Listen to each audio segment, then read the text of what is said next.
인생을 살아가다 보면 아픔과 고난, 또 기쁨, 행복 여러 가지가 있겠지만 산을 오를 때 정상을 향해서만 올라가다 보면 뒤를 돌아볼 겨를이 없잖아요.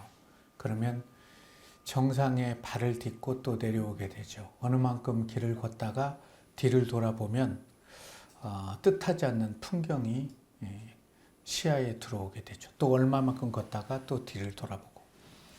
우리의 신앙의 산도 그런 것 같아요. 어느 만큼 살다가 뒤를 돌아보게 되면 하나님이 여기까지 인도하셨구나 라고 하면서 감사를 피울릴 수 있는데, 목적을 향해서 달리고 정상까지 오르게 되면 그의 삶에는 원망과 불평과, 그래서 그의 삶에는 감사를 찾아낼 수가 없는 것 같아요. 그래서 지금까지 살아온 삶 중에 하나님이 나에게 어떻게 함께 하셨는지를 기억하고 그 은혜를 피어 올리는 사람이 하나님의 은혜를 늘 건져 올릴 수 있는 사람이라고 생각합니다. 그래서일까요? 하나님은 기다릴 줄 아는 사람을 참 기뻐하시는 것 같아요. 다윗은 많은 부분 그의 삶은 기다림의 연속이었던 것 같아요. 사무엘 선지자에게 왕의 기름을 부음 받죠. 그때부터 많은 시간 동안 그는 왕의 수업을 해야 됐고 많은 고난에 처하게 됩니다. 골리앗과의 싸움으로 인해서 골리앗을 이기게 되죠. 그때로부터 이스라엘 모든 사람들에게 주목을 받게 되고 사울의 군대 장관이 되죠.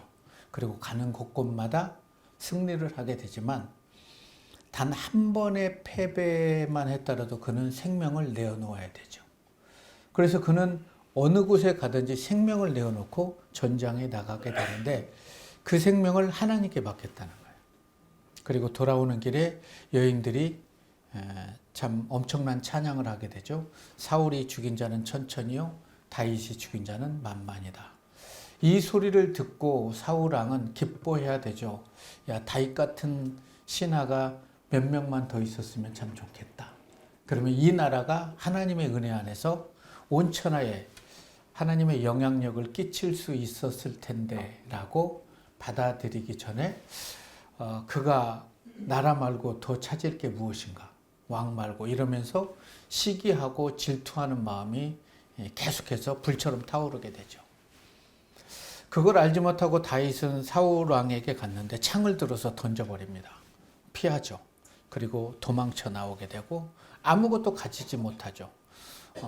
아내도 내어버려 두고 그냥 혼자 도망 다니는데, 사울은 집요하게 이스라엘의 군대를 가지고 다윗 한 명 죽이려고 이스라엘 전국을 다 수색을 하게 됩니다. 그러다가 어느 날 사울 왕의 죽일 기회가 오게 되죠. 자기가 숨어있는 굴에 들어오게 되죠. 그럼에도 다윗은 하나님께 기름 부은 왕을 해야 하는 것을 하나님이 기뻐하지 않는다라는 말씀을 떠올려서 그를 살려보내게 됩니다. 그런 삶을 살았음에도 하나님께서는 계속해서 사울을 다듬게 되는 거죠. 그동안 쌓았던 모든 것들을 빼앗겨버린 다윗, 사울 왕을 죽일 기회가 있어도 죽이지 않았던 다윗. 이런 다윗의 삶을 이렇게 우리가 성경을 통해서 읽어 내려가면 다윗이니까 그럴 수 있었겠지, 그랬겠구나라고 이해를 하고 바라볼 수 있겠지만, 자신의 삶과 자신의 가정을 쑥대밭으로 만든 그 사울을 용서한다는 거 참 쉬운 일이 아니잖아요. 다윗은 스스로 왕권을 찬탈하려고 하지도 않았습니다. 하나님이 때를 기다렸던 사람이 다윗이었어요. 우리가 살아가면서 내 때와 하나님 때가 달라서 몸부림칠 때가 많이 있잖아요. 그런데도 불구하고 하나님의 때가 가장 빠르고 가장 안전하고 가장 행복하다는 것을 아시지만, 그래도 내 때에 하나님이 일하시기를 원한다는 것이 우리를 좀 슬프게 하기도 한 것 같아요. 다윗이 사울 왕을 해하지 않았어도 블레셋과의 전쟁에서 두 아들이 죽임당하고 사울도 죽임을 당하게 됐지요. 그 요나단과 사울 왕의 죽음을 비통해하면서 다윗은 또 시를 쓰게 되지요. 다윗에게 사울 왕은 과연 어떤 사람이었을까? 기억하고 싶지 않은 자였을까요?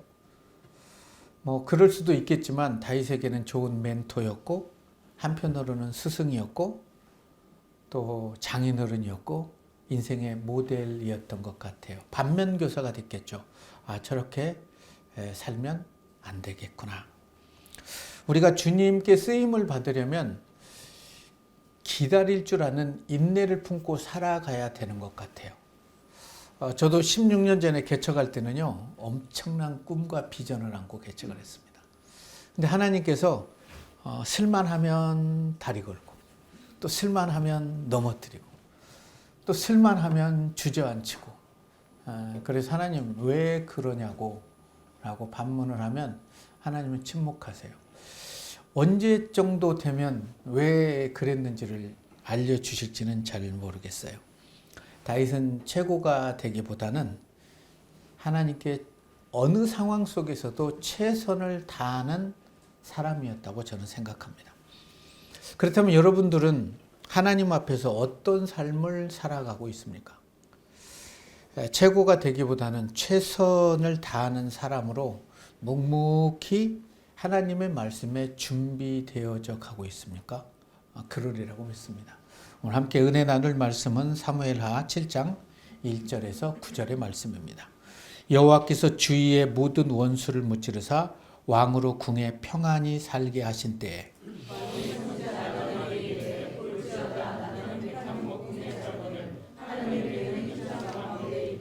나단이 왕께 아뢰되 여호와께서 왕과 함께 계시니 마음에 있는 모든 것을 행하소서 하니라. 가서 내 종 다윗에게 말하기를 여호와께서 이와 같이 말씀하시되 내가 나를 위하여 내가 살 집을 건축하겠느냐.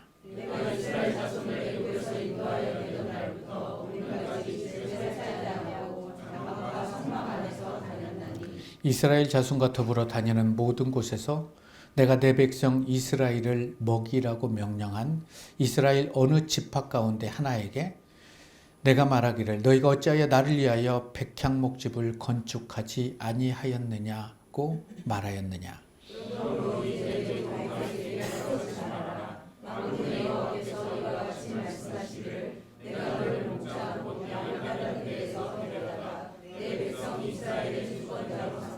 내가 가는 모든 곳에서 내가 너와 함께 있어 내 모든 원수를 내 앞에서 멸하였은즉 땅에서 위대한 자들의 이름같이 내 이름을 위대하게 만들어 주리라.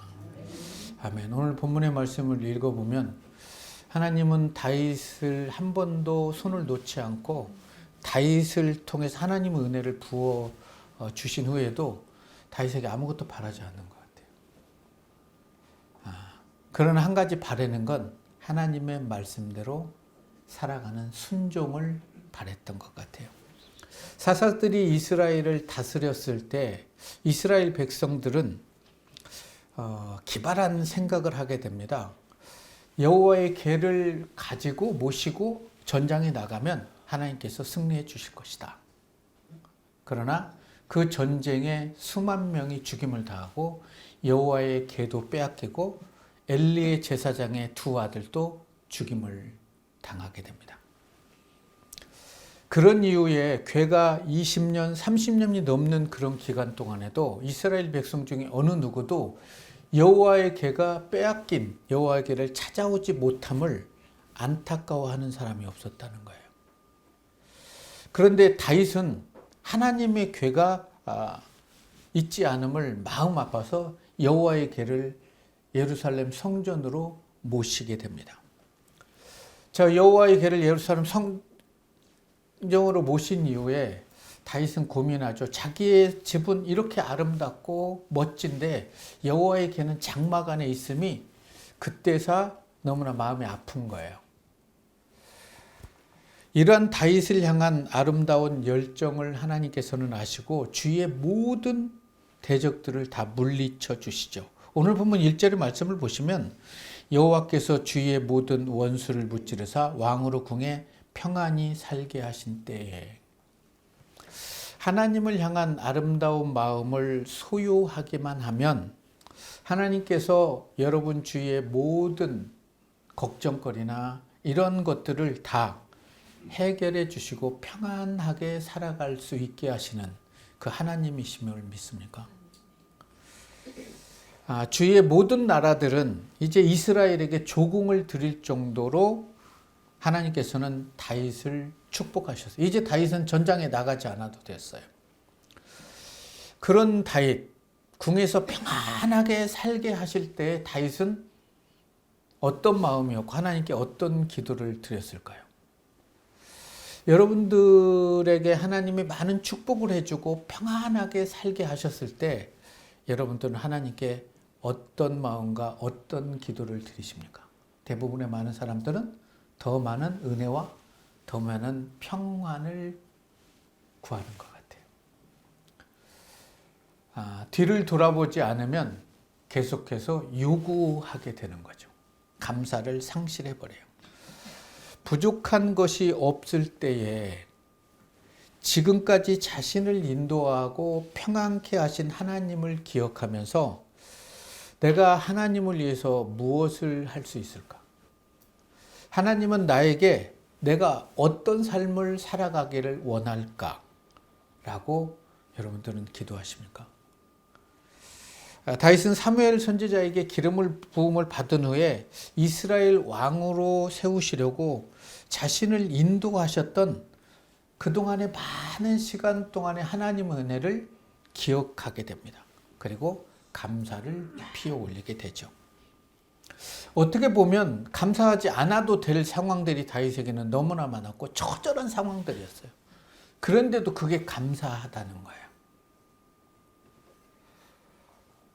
그게 하나님의 은혜를 저는 건져 올리는 삶이라고 생각합니다. 어려울 때는 감사하고 하나님께 기도하고 하나님께 예배하고 겸손한 마음으로 하나님의 일을 하게 됩니다. 그러나 조금 살만하고 평안하게 되면 내가 이렇게 주를 위해서 일했다. 내가 이런 고난을 했다. 라고 하면서 자기를 드러내고 이제는 나도 좀 누려야 되겠다. 라고 하는 게 사람의 본성이 아닐까. 평안해지면 은혜를 잊어버리죠. 그런데 다윗은 그렇지 않았다는 거예요. 그래서 이런 축복을 내가 누릴 자가 아닌데 여러분 모든 것을 당연하게 여기는 사람은 그 사람의 삶에 감사가 그러지 않습니다. 그래서 우리는 우리의 삶의 당연함을 거부할 수 있어야 돼요. 우리가 이렇게 주일에 예배를 드릴 수 있는 건 당연한 게 아닙니다. 당연한 게 아니에요. 너무나 당연히 여기게 되면 하나님이 어쩌면 예배 드리는 게 당연치 않음을 일깨워 줄 수도 있지요. 너무나 감사해서 나단 선지자를 불러서 얘기를 합니다. 나는 이렇게 잘 사는데 여호와의 궤는 장막 안에 있는데 내가 여호와께 성전을 지어 드리고 싶은데 어떻게 생각하시냐고. 사무엘 선지자는 사울 왕을 만나서 참 파란만장한 삶을 살고 평생 사울을 만나지 않고 사울을 위해서 울면서 기도했던 선지자였어요. 나단 선지자는 선왕인 다윗 왕을 만나서 참 행복한 선지자를 생활을 합니다. 들어보니까 너무나 감사한 거예요. 그래서 얘기하죠.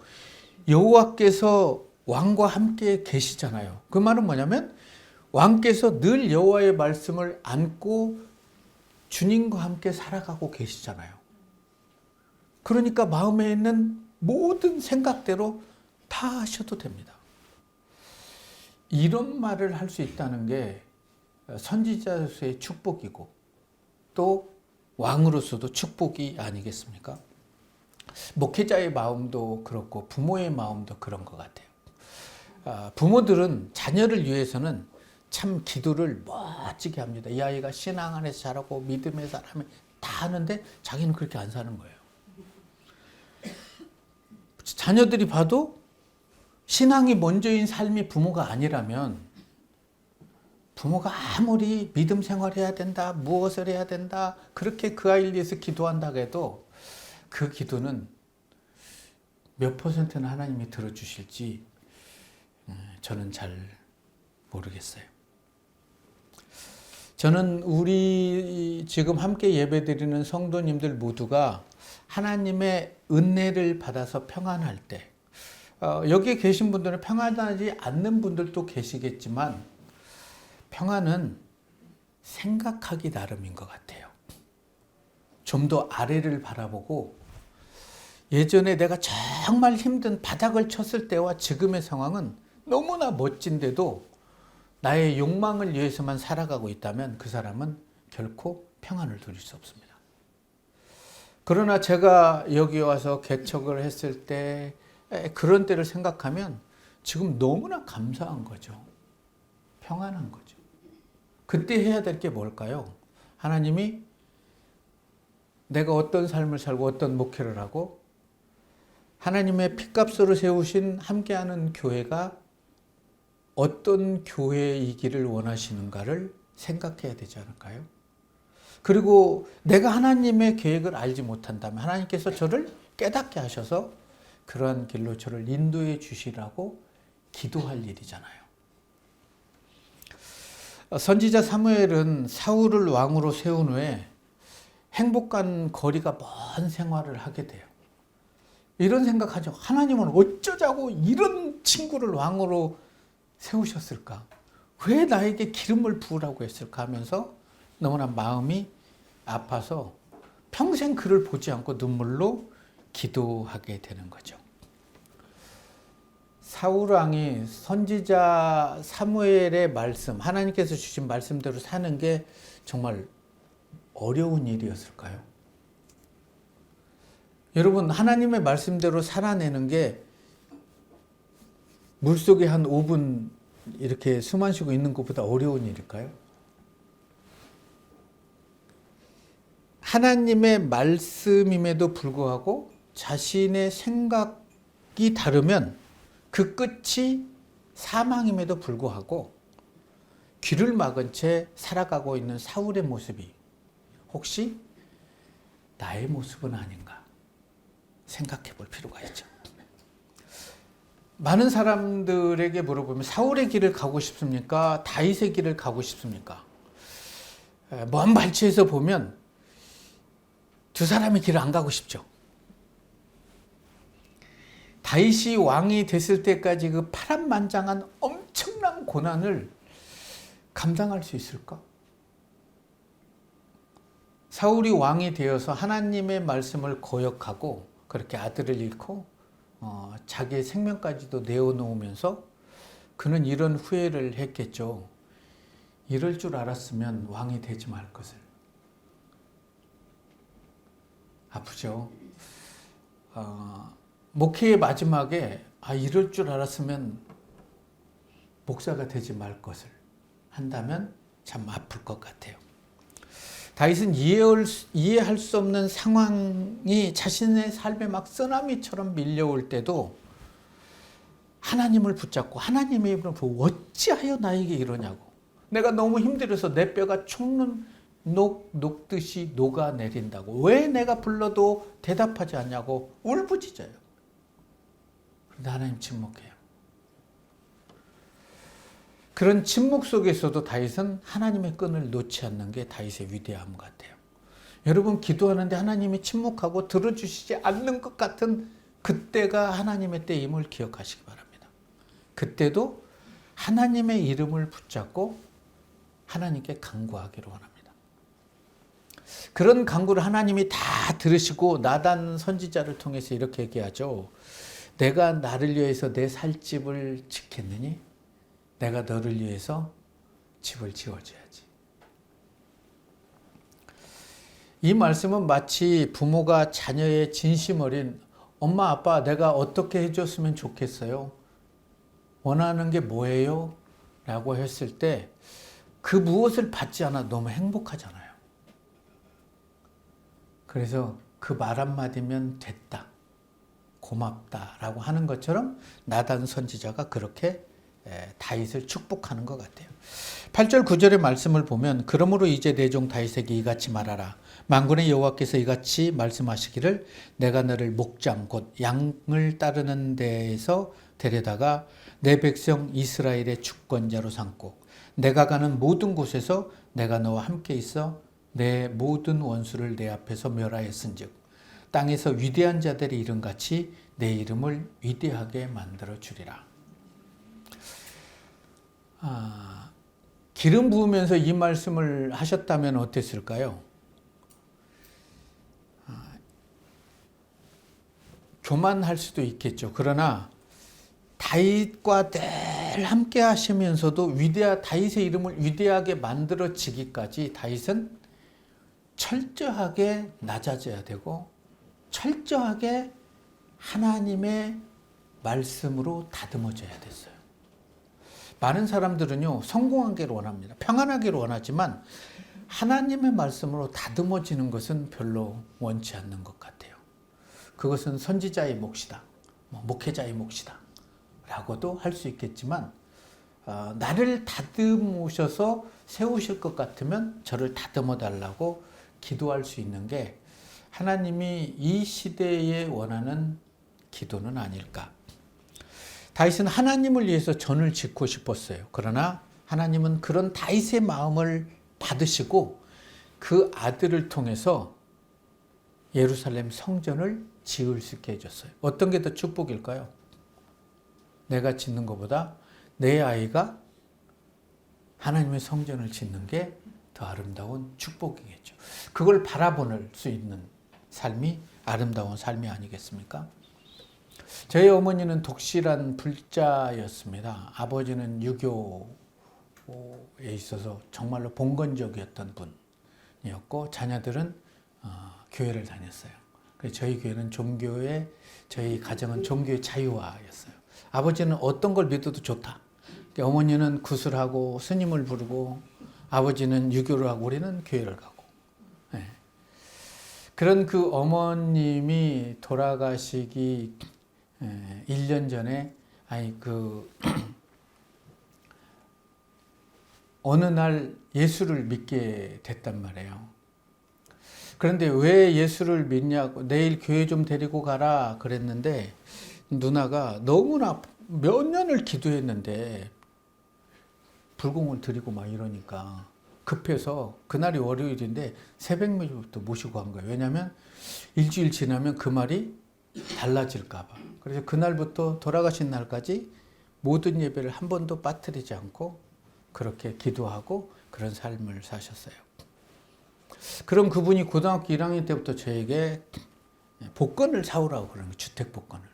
77, 8년도에 100원, 당첨금 1,000만 원이었죠. 1년을 사도 안 되고 2년을 사도 안 되고 3년을 사도 다 안 되는 거예요. 어머니는 그걸 붙잡고 기도하는 거예요. 하나님 이걸. 그래서 제가 물어봤어요. 2년을 안 됐으면 그 돈을 나를 줬으면 고맙잖아요. 그래서 왜 되지도 않는 걸 그렇게 기도하시면서 이걸 사야 되냐고. 그래 그때는 뭐 차가 없고 그래서 복권 사러 가면 20분 걸어갔다 와야 돼요. 복권 한 장 사려고. 그런데 어머니가 얘기를 한 거예요. 야야, 엄마의 고향에는 교회가 없다는 거예요. 그래서 이 주택 복권이 당첨되면 그 고향에 교회를 하나 세워주고 싶다는 거예요. 그러면 주의 종이 오게 될 것이고 그분을 통해서 내 어머니와 내 가족들이 예수를 믿지 않겠냐는 거예요. 그 말을 듣고 저는 복권 사러 다녀야 되겠구나. 저도 기도했어요. 하나님, 이거 정말 좋은 일이잖아요. 좋은 일이잖아요. 그런데 복권은 당첨되지 않았어요.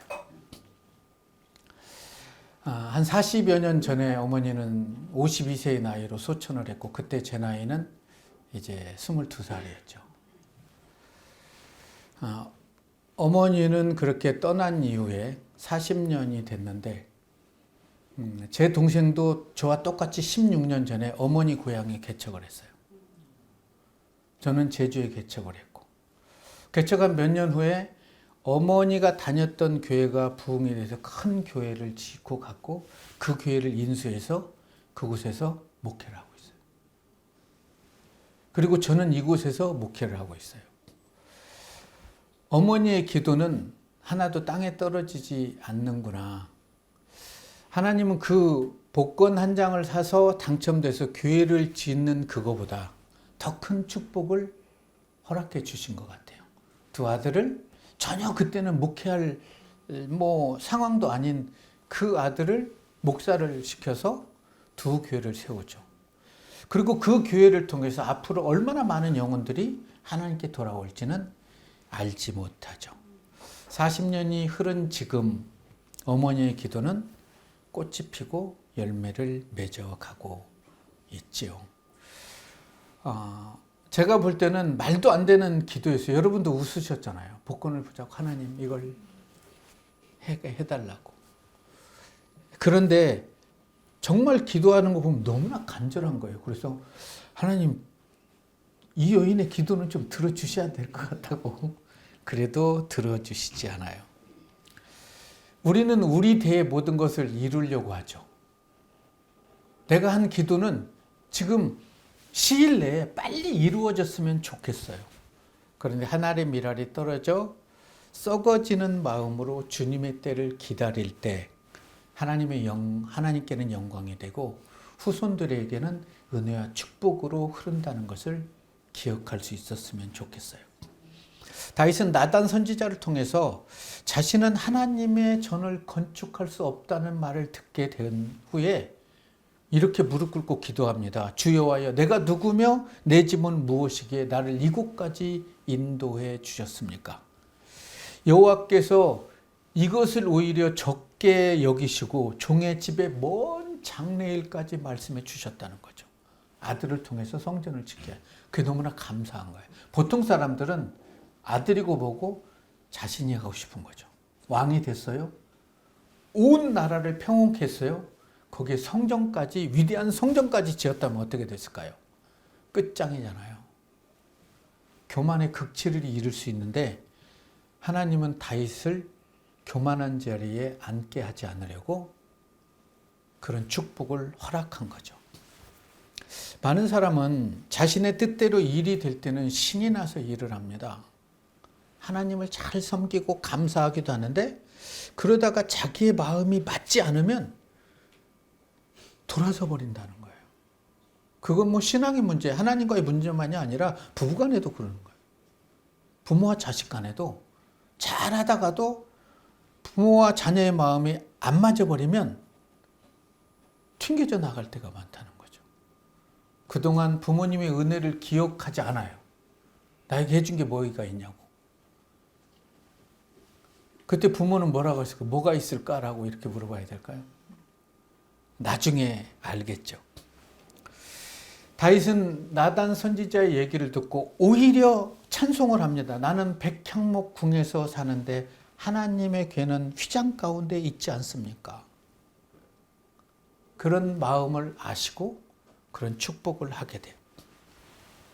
내 모든 원수에서 벗어나 편히 쉴 것이다.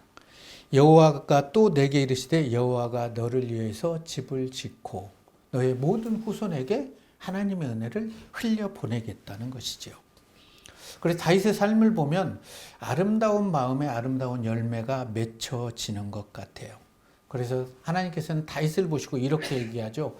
이새의 아들 다윗을 보니 내 마음이 합한 자다. 흡족하다. 여러분 자녀들 중에 정말 흡족한 자녀가 있지 않습니까?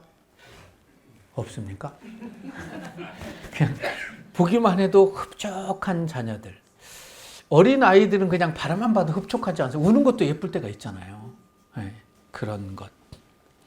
그 아이에게 부모가 뭘 바라지 않아요. 그냥 너가 내 자녀인 거 하나로도 감사하듯이 하나님은 여러분들을 그렇게 바라본다는 걸 기억하세요.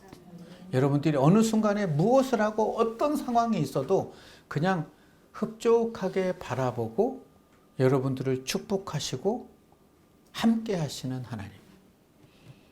가끔은 여러분들이 너무나 힘들 때는 하나님의 손을 놓아버릴 때도 있잖아요. 그때도 하나님은 여러분의 손을 놓지 않아요. 그리고 내가 너와 함께 한다. 그 말을 빨리 알아들을 수 있는 게 은혜죠. 이게 뭐가 함께 하는 거냐고. 다윗이 막 쫓겨다니고 죽을 상황에 있을 때도 다윗은 하나님을 원망하지 않습니다. 그때에도 하나님의 이름을 불러요. 정말 살기가 힘들고 관계적으로, 물질적으로, 자녀 문제로, 정신적으로 너무 힘든 분도 계실 거예요. 그때 포기하지 마십시오.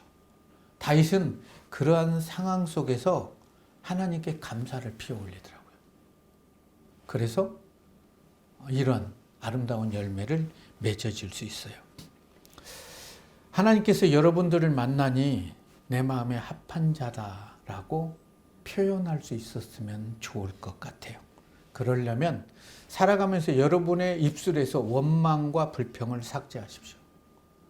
어떤 상황에서도 차라리 원망과 불평을 나오게 되면 그냥 차라리 축복하세요.